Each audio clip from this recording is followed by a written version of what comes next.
Good morning. Welcome to Evangeline Mornings on UGN's Louisiana Television. I'm Nancy Kay. Joining us right now is Ville Platte Chief of Police, Neal Lartigue. Thank you for being with us today, sir. Thank you for having me, Nancy. Sure. So I want to get right into it and just start talking about you for a second. How long have you been in law enforcement altogether? 31 years it'll be 31 years in April that Nice. I've been in law enforcement. Well, thank you so much for your service to, to our city. And has it always been Ville Platte, or have you started somewhere else? I started my career here in Ville Platte. Nice. And how long have you been chief? I've been chief the last 15 years. I started my career as a patrolman here. I worked up my way up through the ranks to sergeant. From sergeant, I was promoted to canine handling detectives and also worked narcotics during that time. Then I went on to get promoted into lieutenant. After my promotion to lieutenant, a few years into it, I was into my 14th year with the department, and I decided to run for chief of police, and my bid was successful. So about half your career you've been chief then? Pretty much, Pretty yes. much half your career. That's amazing. So what made you want to have a career in law enforcement? It's something that I've always wanted to do. I had family members in it, and I liked it, and it was just something of passion. It was something that I really always wanted to do all of my life. Very good. Now, since you've been chief for 15 years, what progress has the police department made since you've been chief? When I first came into the police department, the salary was at $8 an hour. We managed to work with the mayor and the council, and we got it up to $15 an hour. And it's still a challenge these days at $15 an hour because other departments are steadily rising. And Right. I mean, $8 an hour, honestly, that's almost a slap in the face whenever you think about it. People putting their lives on the line like that. yes, Yeah, and risking danger for $8 an hour. So I'm glad that you guys have gotten raises. we've got for the there, years. and we've come from a lot of things are paperless now. We're doing more things through computers. Accident reports are done on the computers now. We've installed a new software. We're just moving forward, and we're going to continue. We still have other ideas that we're going to be presenting to the mayor and the council, and Oh, good. we're going to go further with it. Nice. Now, going to crime, what are the main types of crime you see in the city? Right now, our biggest problem is burglaries, thefts, shoplifting. We're having problems with that. Yeah. And now the way that things are with the pandemic, most of these things are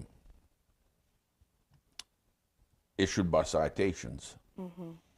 And the arrest rates are down because due to the citation. And the reason they have citations is because the jails are just full, because the court systems are backed up. Is that right? Well, no, laws are changing to where Laws are changing. I know, like, marijuana is decriminalized now, so that's mostly just citations now. right, Yeah. everything's Right. changing. Right.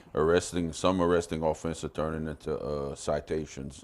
Okay, I got you. And so, what do you contribute to any spikes in crime? I know you mentioned COVID, but what else do you see?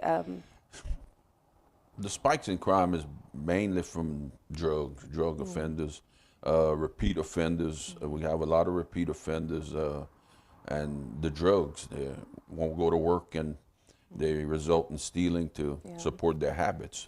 Right, right. Yeah. What's the most common drug you see? We're seeing everything right now: marijuana, heroin, crystal meth. It's still crack cocaine, but not as much crack cocaine as we normally would see. There's the synthetic marijuana that's there. We're seeing a lot of those things. I think probably fentanyl took over crack, right? Is Yes, that, it's- yeah. So you're seeing a lot of fentanyl? Yes. And that one, have you seen any like deadly situations with that? Because I've heard you can be exposed to it and you can get real sick just being exposed to it. We've had some overdoses in the past. Only a couple that I can recall in the last few years. Okay. Yeah. Yeah, some dangerous stuff. So given the regulations that officers need to follow, is it more difficult dealing with suspects today than it was in the past? Yes, it is. It's more of a tightrope that we have to walk now, and dealing with it. So it does make it more difficult.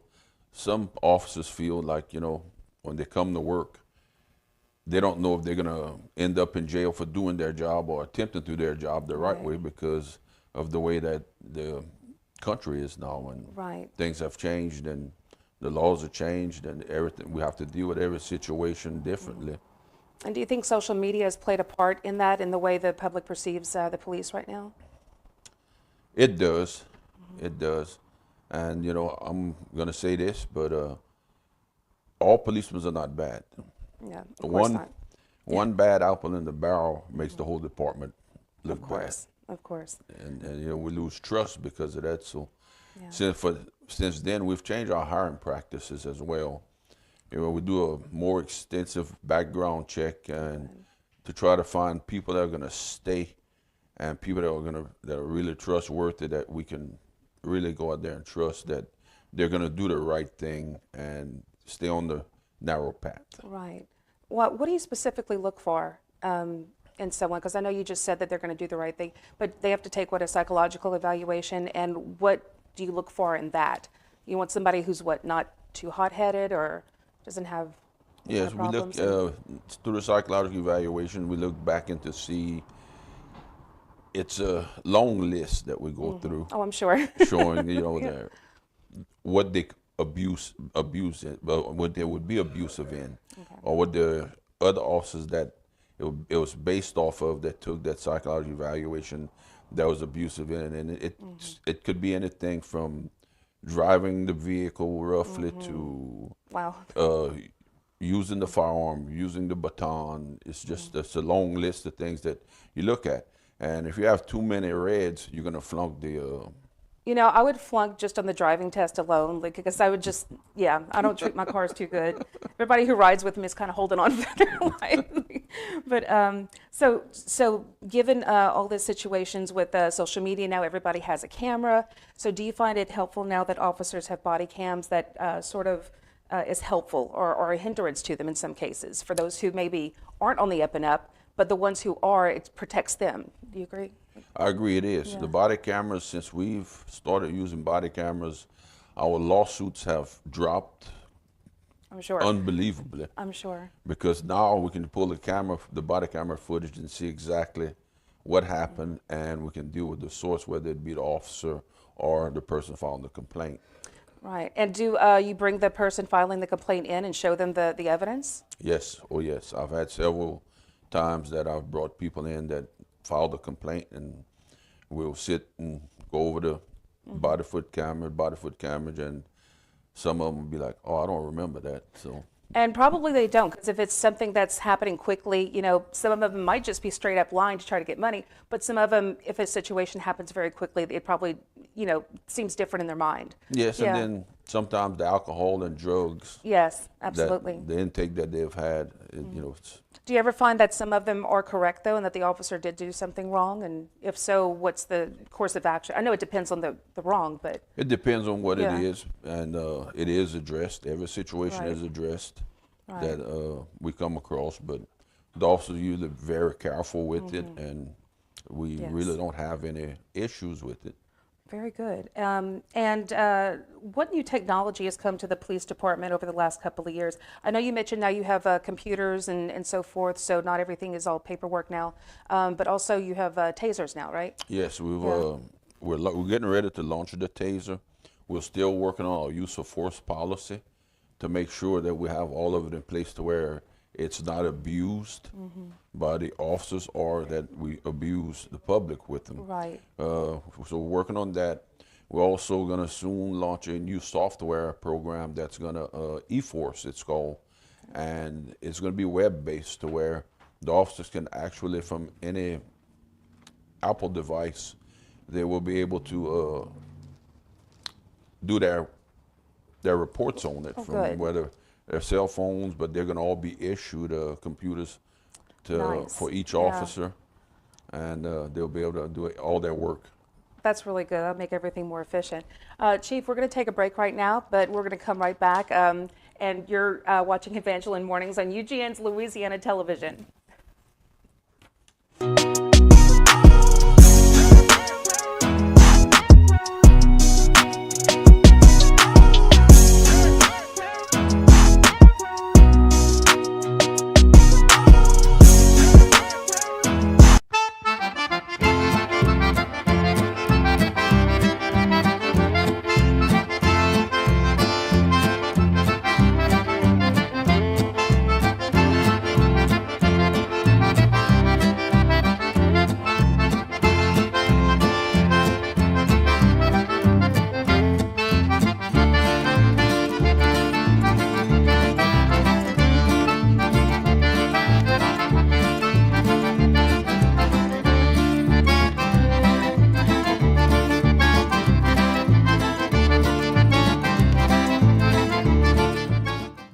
Hi, my name is Ian Fontenot, and I'm with Cajun Broadband, and I get internet way out here. Oh, I got a tweet.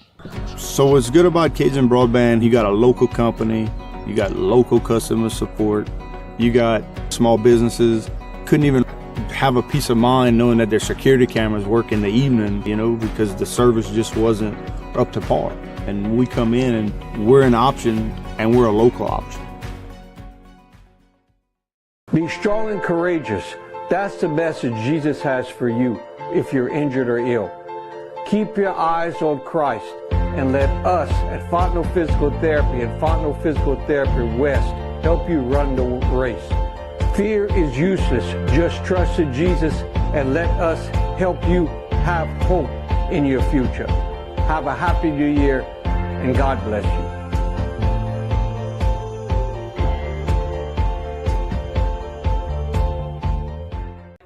Welcome back to Evangeline Mornings on UGN's Louisiana Television. I'm Nancy Kay. We've been talking with Chief of Police for Ville Platte, Neal Lartigue, and I wanted to ask you, because it seems like in Ville Platte we have a high turnover rate for officers. Now, why is that? The high turnover rate here that we find the biggest problem is the salary. Really? Other departments are paying more. Prisons are even paying more. And I've had some that I've lost to the prisons, to other departments. Okay. And it's just people move on for more money.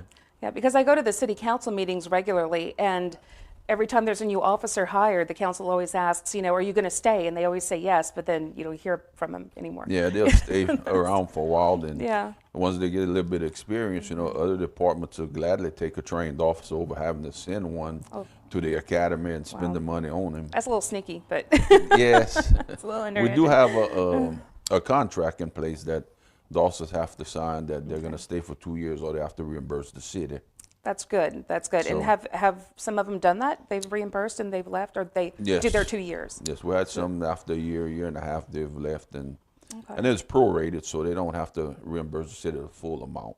Oh, okay. Well, what is the normal amount that they would pay? It's around $2,500. Okay. So they'd rather take that $2,500 cut and just go for a higher salary somewhere? Well, it's prorated, so if they're there a year and a half, it's down to. Gotcha. I gotcha. Yes. Okay. And are you looking to hire more officers at the moment? Yes, we are. We are looking. We have some also that we're doing background checks on now. We have a couple of them that we have hired that are waiting to go to the academy. Also have one in the academy now. Okay. Oh, and do you still, I know a while back you introduced the K-9, I think his name's Rusty. Is Rusty still there? The K9 is Yes. still there. Right now, we're looking for a new handler. The other handler left and went on to a better paying job. So who has Rusty now? He's in boarding right now. Oh, okay. It's Duke, not Rusty. Oh, Duke. I don't know why I was thinking of Rusty. Okay, but it's Duke. So you don't want Duke because you were a K-9 handler? No, my days of K9 days- handling it's are over? done. Yeah. I'd offered to take Duke, but I have too many animals at home anyway. He probably wouldn't like my dogs. What do you wish the community would understand about the police department? That the wheels of justice turn slow. You know, sometimes we may solve a case very rapidly, but other times we don't. And what we really need from the community is that more people come forward. Yes. Come forward and, you know, in office, not just come forward and speak in confidence to us, and to where we can get more leads, or just call in anonymous calls, give us another tip to where we can move in that direction, especially on some certain crimes that happen, all crimes that happen. And some people that I hear, they're like, well, we don't want to bother you when there's something going on in their neighborhood. I'm like, well, that's what we get paid for. Yeah. Call us. We want to go and see Right. about this, because I'm going to say it in these terms. If we can stop the smoke, the fire's not going to start. Right, exactly. And are people using the Tip Ville Platte app? Because I know some people are afraid to call the police because they think, oh, they're going to know who I am. But Tip Ville Platte, is that still being used? Yes, we still get tips in on it. Not as many as we did in the beginning, but we still do get the tips in. Are you still promoting it? Yes. Okay. So, and for those who want to know, it's actually called Tip Ville Platte? Yes, And you can available just for that. get that on any of your devices, and Right. yeah, Just and it's go an to, anonymous. You go to our website page down and get Yeah. to download it. And it's totally anonymous, and they can even, I think they can upload a picture or something on there. Yes, Yes, you they can upload can. a picture. It's totally anonymous. We Yeah. can't trace it back to you. Right. It's How many detectives do you have right now? 3. Okay. 3. And are they staying pretty busy? I'm sure they have some cases maybe backlogged because they're, lots of theft and Yes, things like that to solve. And We're averaging around 15 felony arrests a month. oh gosh, So, and Yeah. they're staying very busy. I'm sure they are. I'm sure they are. Because each one of these cases has to be investigated, a complete file put together on it, and it takes more than a day. So, Yeah, it's I'm sure they're working hard. What's the most challenging part of your job? the most challenging part is basically keeping qualified and certified law enforcement officers. Right. That's probably the most challenging part of the job because it's pretty stressful when you're shorthanded and you're always worrying about if you have one person on the road, what's going to happen. Right. And we do get a lot of help from the sheriff's department, and we're grateful for that. So. Very good. Yeah, Sheriff Charles is actually going to be on our show pretty soon, so we're going to talk to him about very similar things. What's your favorite part about your job? Helping people. Yeah. I love to help people. I still love to answer calls. Yeah. I'll still go out and answer calls from time to time. I've seen you on the road. I've seen you going out there and answer calls.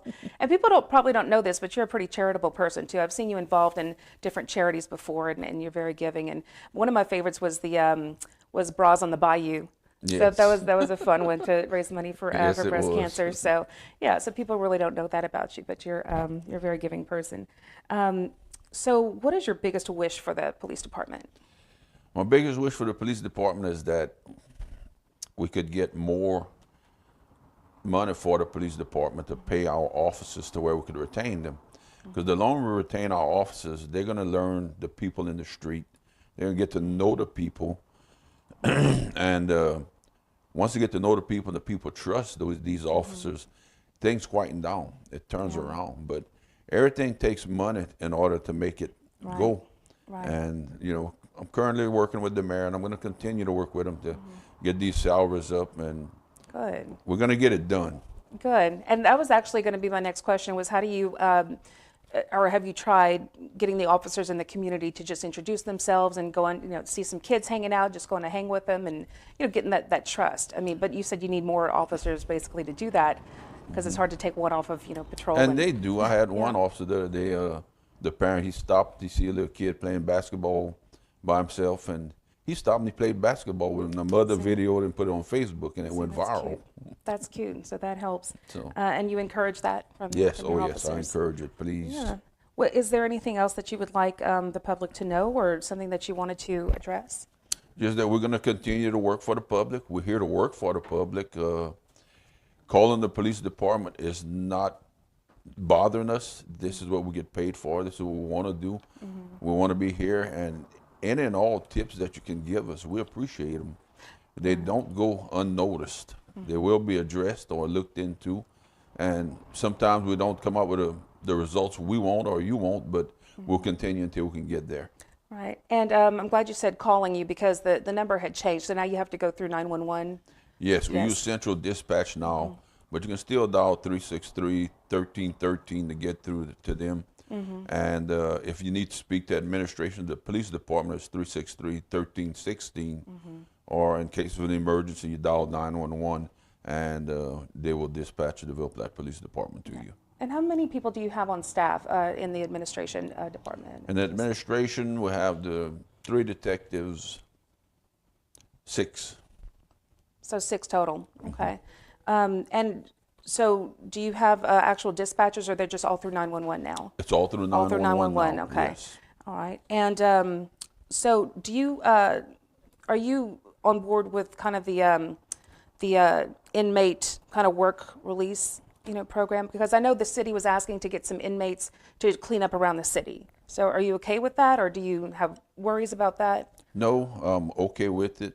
Just that when we started it on, I think it was Mondays and Thursdays, and we just, whenever they call, we'll make the inmates available. Those that want to go, we can't Right. force them to go, Right. but those that want to go, we'll allow them to go. And which ones would you allow to go? Like, I mean, I'm sure their crimes must be kind of a little bit minor. I mean, you don't want, someone accused of murder going out to clean. No, but it would they're be somebody screened. who's, not that serious of a crime. But Yes, it's nonviolent crimes. Yeah, so nonviolent they're crimes. all screened before they can go out. And do most of them like to get out? Yes. Yeah, I would imagine so. It gets kind of yes. boring in jail for a little bit.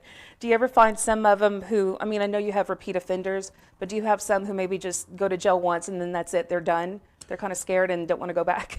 I've run across Yes. it several times. It happens. Someone will make a mistake and they're done after that Yeah, deal. that's good that, it takes just one time, and hopefully the repeat offenders will get it one day. It'll come Yes. to them. Well, Chief, thank you so much for being here. Is there anything else you wanted to say before we head out? That's about it. I appreciate your Thank time. you. Yep, and thank you and the police department for all you do for our city. Thank you, All right, Nancy. Thank you. You're watching Evangeline Mornings on UGN's Louisiana Television. Hi, my name is Elizabeth West with the Evangeline Parish Tourist Commission, and I'm here to tell you that you need to prepare for Mardi Gras in Evangeline Parish this year, because it's happening in the village of Chaitanya and the town of Mamou. So visit our website at evangelineparishtourism.org to find out all the details of what will be happening and why you definitely don't want to miss it.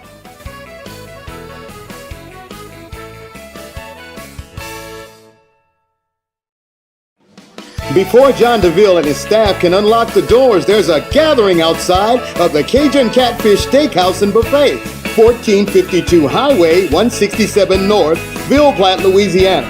His staff would like to invite you in for a dining experience you won't forget. From fruits and salads made fresh every day to a spacious environment to stretch your legs out and loosen your belt loop. Enjoy Central Louisiana's best in seafood and steak. The Cajun Catfish Steakhouse and Buffet, 1452 Highway 167 North, Ville Platte, Louisiana.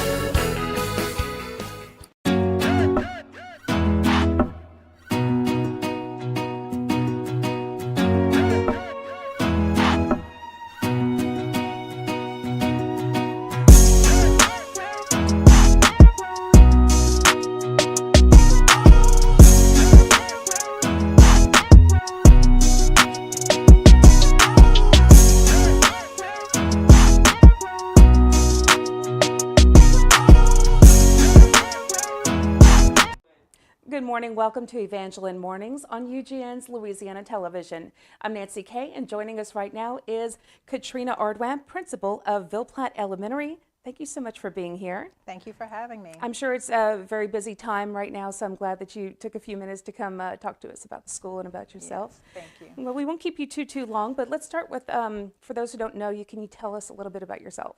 Sure. I'm Katrina Ardoin, principal at Ville Platte Elementary. This is my third year being principal there. Okay. I'm from the Evangeline Parish community. I graduated from Vedrine High School when it was a high school. Yes. And I live here in the Evangeline Parish community. I'm the mother of 5 sons and married for, yes, 5. Married for 22 years to my better half, Brian Ardoin. And we've had life him is on the good. show before. Yeah. Okay, very good. I want to say I feel bad for you, but no, I'm not going to. I want to say that because I know y'all. So. No, he's lucky to have you, trust me. Oh, thank you. Thank you. I think so too. Yeah. No, he's an awesome guy, and we have our kiddos. We have kids ranging from the ages of 21 years old to good old 4 months old. I know, and they're all boys. They're right? all boys. They're all boys. But see, that's not different to me because my dad was one of 5 boys. So I mean, So it's yes. but see, the last 4, they were no more than 2 years apart. Oh, So they were, wow. she had 4. My grandmother had 4 boys in less than 5 years. Wow. Yeah. Busy lady. Busy lady. I took a Right. break a little while Yeah. between a few Well, years. you need rest. You need rest. Yes. So let's talk about how long have you been in the education field? I've been in the education field for almost 15 years. I began my career in St. Landry Parish, taught there a few years, and then I transitioned over to Evangeline Parish, where I taught at Vedrine Elementary for about 5 or 6 years, and then I became the assistant principal at Pine Prairie High School.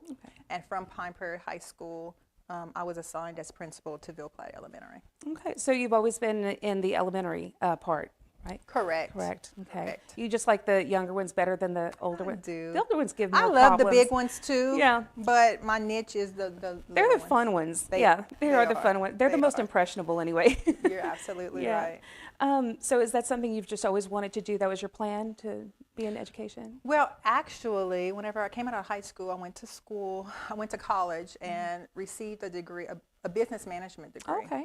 And I worked in the insurance world for about 10 years or so. And I always found myself helping the littles, guiding the littles, giving little motivational talks to littles. So I said, you know what, maybe that's something that I should try. Yeah. And being married to my awesome husband, he's like, if this is something that you want, go out and get it. So I stopped working and I attended UL full time. Actually, it was LSUE had and I'm not quite sure if they still have it. It's a 2+2 program where I attended UL on LSUE's campus. Oh, okay. I didn't know they had that. They did. So I went to LSUE, but UL instructors came on their campus to do the instruction and everything. Wow, I didn't know that at the time, because I went to UL and I went every day from Ville Platte for the first 2 years. If I had known they were teaching in the Yes. Eunice campus. Now, it may have just been the education program. Oh, I'm not okay, quite maybe sure. so. But once I was finished with everything, I graduated from UL. I went to Lafayette for my graduation, but I attended all my courses in Eunice. So after graduation, I was employed at Grand Prairie Elementary as a 5th grade teacher. Then there was a whole consolidation that took place in St. Landry Parish, and Plaisance and Grand Prairie combined. And after that took place, I became a 3rd grade teacher there, and I worked there for several years. And then a 3rd grade position became open at Katrina Elementary, which is where I'm from. And I always said if a position opened up there where I came from, I would always jump at the opportunity. And so you did. That's how I ended up in Deidre. Nice. And so has anyone else in your family been teachers before? No, I'm So you're the first one. So I'm God the just put that in your first heart. one. Like you, He yeah, did. there was a He calling for did. you. He did. What's your favorite grade to teach? 3rd. Okay. No hesitation. I have a 3rd great grade. aunt who I have a lot of teachers in my family actually, and my great aunt had said before 2nd grade was her favorite. Yeah, so she Yes. loved the 2nd grade, but Yes. 2nd, 3rd about the same thing. I love 3rd grade because when you get them at the beginning of the school year, they're still 2nd grade babies, so to speak. Some Right. independence, but some dependence. Right. But after Christmas, there's this transformation that takes place, and they mature. Oh. And when you come back, they're so independent, and you've kind of Nice. gotten them where you want them to be, and they flourish. My cousin Mel teaches at James Stevens, and she's the opposite. She teaches pre-K, total dependence. So it's, but she loves it. Yes, She loves it. So, do you think in today's world it's more difficult to teach children today than maybe like when you were going to school? I think in a sense, but what I will say, I think kids are kids, and you just have to adjust to where they're at. I'm going to say culturally, I'm going to say social media has a lot to do with it. You Yes. know, the world is different now than it was back then. So Right. me as principal, even when I was a teacher, I had to figure out what my kids' interests were. I can't say, okay, Miss Katrina wants it this way. There's no ifs, ands, or buts about it. You have to be flexible. And they like a certain type of music. They like certain types of TV shows. They like certain types of social media, like TikTok. Like we make TikTok videos on campus because that's what appeals to the kids. Right. It is. I'm a mother of boys, so we follow a lot of sports. So I talk sports a lot with my boys at school, even my girls, you know, and I go to their basketball games, and you just have to build those relationships. So I'll say maybe there is a difference from back then and now, but I'm going to say kids are kids and relationships are key. So I think now they're probably just more distracted more easily, but you know how to reach them, like doing those TikTok videos. That's right. And you get right through to them. And I know right. they appreciate you going to their games. They're like, they love Katrina it. cares about us. You know, like They love they it. love having their They love it. their teachers there and their principal. So I want to switch gears for a minute because the last couple of years have been crazy for everyone with the pandemic, but especially because I would have to cover the school board meetings when I worked for the paper as associate editor. And I remember going to all these meetings and it was just, it was chaotic. I mean, not the meeting itself, but just, okay, what do we do? How do we navigate through COVID? And I know everyone had to just completely change everything. So how did you guys navigate through COVID at Ville Platte Elementary? COVID was different. Protocols were different. Yes. We just had to change the way we did a lot of things. Back in March, whenever school had, when school shut down, actually that was our first year being administrators there because baptism by fire. Figure it out. Yeah. So that was the first year I was principal there. Ms. Lisa Celestine was assistant principal. Mr. David Ardoin was assistant principal. Ms. Barbara Lee was assistant principal there. And then COVID hits us in March. Oof. So we were still trying to figure out, I always say, we were still trying to figure out how that machine operated. And then bam, we get slammed with COVID. Initially, everyone went home and we participated in distance/virtual learning. We ended the school year. And when we came back the following school year, there was a whole different set of directives we had to follow. Right. We had to mask up. We had to sanitize. We had to ensure we were social distancing. We had to contact trace. I have to give kudos to my nurse, Miss Heather Loney. I mean, she's phenomenal. She's a master. She's a professional at contact tracing and all this other stuff we had to do. It was just a different world we were in. But what I will say, as difficult as it was at times, because we did have to quarantine kids who were ill, who were close contacts, not just on campus, outside of campus. You know, we depended on parents letting us know whether their children were close contacts. She rocked it. But everyone on campus pulled together, and we got through it. We're still following a lot of the practices to ensure the safety of everyone. Right. But we educate our students constantly on protocols that should be followed and things of that nature. But we're getting back, I'm going to say, to some type of normalcy. But probably for about a year and a half to two, it was tough. Yes. But the team that I work with, our team, is phenomenal, and I can't ask for better. Yeah, all the schools I know pulled through and all did a great job. We're going to have to take a quick break, but we'll be right back with Katrina Ardoin after this on Evangeline Mornings on UGN's Louisiana Television.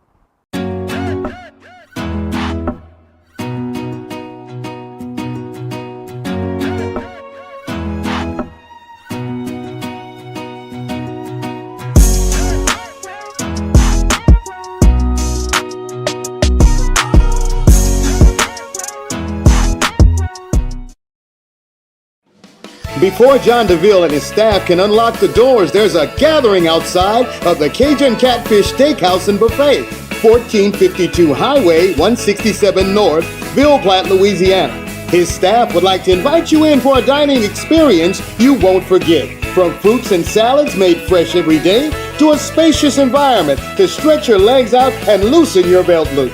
Enjoy Central Louisiana's best in seafood and steak.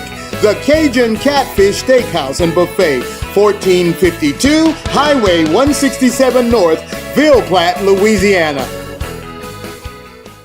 Hi, my name is Ian Fontenot, and I'm with Cajun Broadband, and I get internet way out here. Oh, I got a tweet. So what's good about Cajun Broadband, you got a local company, you got local customer support, you got small businesses, couldn't even have a peace of mind knowing that their security cameras work in the evening, you know, because the service just wasn't up to par. And we come in and we're an option, and we're a local option. Welcome back to Evangeline Mornings on UGN's Louisiana Television. I'm Nancy Kay. We've been talking with Ms. Katrina Ardoin, principal of Ville Platte Elementary School. I almost said Vedrine Elementary, but you were there for a little while. A few years ago. Now, before we went to the break, we were talking about navigating through COVID, and I know recently, from what I've heard, there seems to be a sort of exodus of teachers from Evangeline Parish. When it comes to your school, are you shorthanded right now? At this time, we are not. Good. We are very fortunate. We're very blessed to have a full house. That's not to say something may change in the near future, but we're doing well now as far as teachers are concerned, as far as support staff is concerned. We're operating quite well. That's good. I know you can't talk about other schools, but I know quite a few of them have had teachers leaving, and but I was going to ask if you know why they're leaving, but I mean, if that's not your school, then you don't know. But I would imagine COVID just has something to do with it, or maybe they have issues with, administration or whatever. But do you find it difficult to attract teachers to Ville Platte Elementary? A lot of times teachers or potential candidates that are looking to work, they don't, some people say, I didn't even realize Ville Platte had an elementary school. Really? I'm like, okay, yes, we're right here in the heart of Ville Platte. Yeah. I wouldn't say it's difficult. What I will say is with all of the added pressures to education, with the expectations and things of that nature, when teachers, before I hire a teacher, I like to lay everything out. Like, I don't hide anything. This is what we experience here at our school. These are the expectations. Even allowing them to talk sometimes to teachers that are already teaching there, to give their side, what they really experience. Because Ville Platte Elementary really has some phenomenal teachers, and their heart is in the right place, and that's the key when I'm trying to attract teachers. Your heart has to be in the right place to reach the needs of our students. And we've been very blessed because the ones that we have in place, they're phenomenal. Whenever we talk about our students, a lot of them, they do require special attention, which every kid does, to be honest. We as adults need special attention. Yes, absolutely. But if our teachers are not willing to be flexible, not willing to build the relationships that are, I keep saying relationships because that's key. I mean, even at church last weekend, where we went, the topic was relationships, how important relationships are. And if teachers aren't willing to do that, you're fighting. You're going to constantly fight throughout the school year because kids will possibly rebel and possibly not listen to what it is that you're trying to deliver to them. And some of that has to do with their home life as well. Oh yes, if they're, absolutely. Yeah. And that's in any school because I mean, whether you're at Ville Platte Elementary, Ville Platte High, Vedrine Elementary, Pine Prairie High, regardless of which campus you're on, you have to build those positive relationships.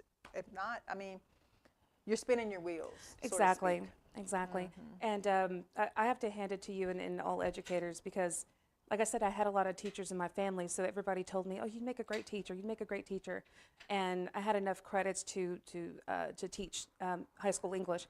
And so, so they hired me at Pine to teach high school English, and I was just going to go get my certificate. And after day 2, I had a nervous breakdown, said, this is not for me. So I told everyone, like, they said, after 2 days, I said, look, because I knew that I would not have lasted the whole semester. I could have probably gone a couple of months, but that would have put them in, in more of a bad circumstance than if I just left the second day on the first week.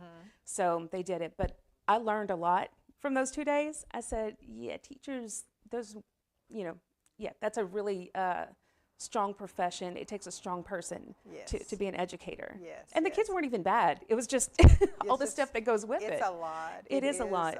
And just like I have a sister that she's a nurse and she does a phenomenal job at that.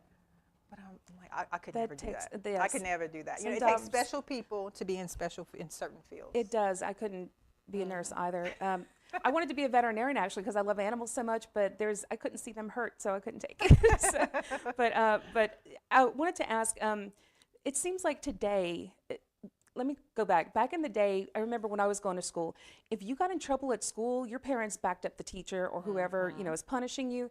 today it seems like, oh, my child can't do any wrong, your teacher's the problem. How do you settle disputes between parents and teachers when it comes to discipline with a child?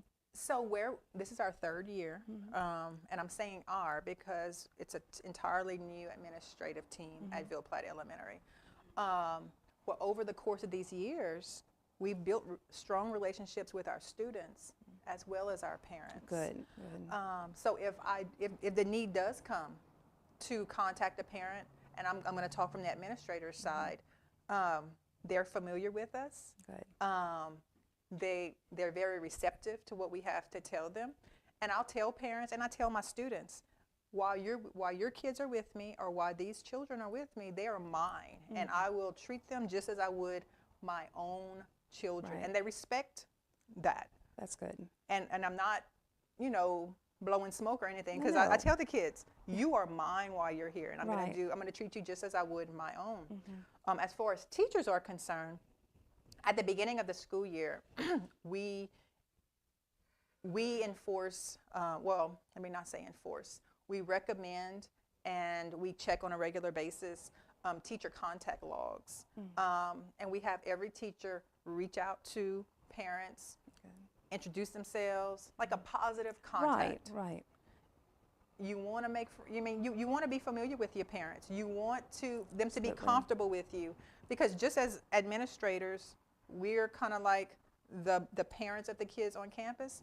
Whenever you're in the classroom, you're these children's parents, so to Yes. speak. I remember when I was in the classroom, kids would slip up and call me mama all the time. Oh, that's sweet. and I responded to it. I wouldn't even Yeah. correct them. Yeah. And they're my kids. Yeah. And that's what our teachers, or that's what they refer them to as well. Yeah. Oh, my kids will be fine, or my kids need this, my kids need that. So will I say that parent involvement, parent contact, parent relationships are tough? No, but we started at the beginning of the school year. You started the right way. That's right. Yeah. So whenever there is something negative or not so good that we need to communicate with parents, the relationship has already Yes. been initiated. So they're more receptive to the feedback. That's really good to hear, because you hear so many stories about, the teacher did something wrong, and then they're harassing the principal, like, this teacher, you need to fire her, but whatever. I'm glad that you guys do that. And I mean, like I said, this is our third year there, and we, like, all of our interactions are quite positive. Now, there are some parents that may come in and they're upset, but we're able to, Yeah, that's good, because to you've extinguish established that really quickly. you established that relationship. Yes. So, yes. what changes have you made since you've been principal, or has anything improved since you've been principal? So whenever I became principal at Ville Platte Elementary, that was the first year that 6th grade remained on our campus, because prior to me arriving, 2 years prior to, 2 years, I'm going to say, in Ville Platte Elementary initially was a pre-K through 4 school. Then 5th grade was added. And the year that I arrived, along with my team, 6th grade was added. So we had to figure out how to that additional grade level that was on campus. And when we've improved by leaps and bounds. But I'm going to go back. It's the relationships that really help, that really is key. That's right. Any other changes that we've made, we have a seamless dismissal system. With COVID, That's hard to do. That is hard to do. It is hard to do. Even without COVID, that's hard to do. Yes, I mean, we load 18 buses daily. We have probably about about 80 kids that are car riders. We have walkers. And we had to figure out a seamless way to be able to get our kids safely on campus and off campus. So we implemented a silent dismissal. We did some renovations to the campus. And the culture is so, I can't ask for better. It's a really, That's really good school. I'm glad to hear it. And I would love to talk to you all day, but we're running out of time. Before we close out, can you just tell me really quickly, what are you most proud of when it comes to being the principal at Ville Platte Elementary? I am most proud of our amazing community that come together and send their precious little angels to school, and we're able to meet their needs. Our kids are growing daily. We have so many resources from the district. They've supported us in every capacity. We're providing assistance to our kids in the areas where they're deficient. And they're growing by leaps and bounds. So I can't wait to see what the future has to hold for us. I can see how proud you are of your job and of your kids and your staff and everything. Yes, So yes, they're thank you, awesome. thank you so much for taking the time to be here this morning. We hope that you're going to come back and update us, from Yes, here I'd and love there. to. Okay, Katrina Ardoin, principal of Ville Platte Elementary. Thank you. Thank you. You are watching Evangeline Mornings on UGN's Louisiana Television. At 1319 South Chautauqua Road is Paul's Specialty Meat Market and Grocery, where fresh meat and good service equal a great experience. Specializing in smoked meats, specialty meats such as stuffed roast, holiday turduckens, boudin, crackling, fryers stuffed with crawfish and cornbread, and large freezer specials, providing fresh smoked meats to the community for 27 years. That's Paul's Specialty Meats and Grocery, 1319 South Chautauqua Road, Ville Platte, Louisiana, where fresh meat and good service equal a great experience.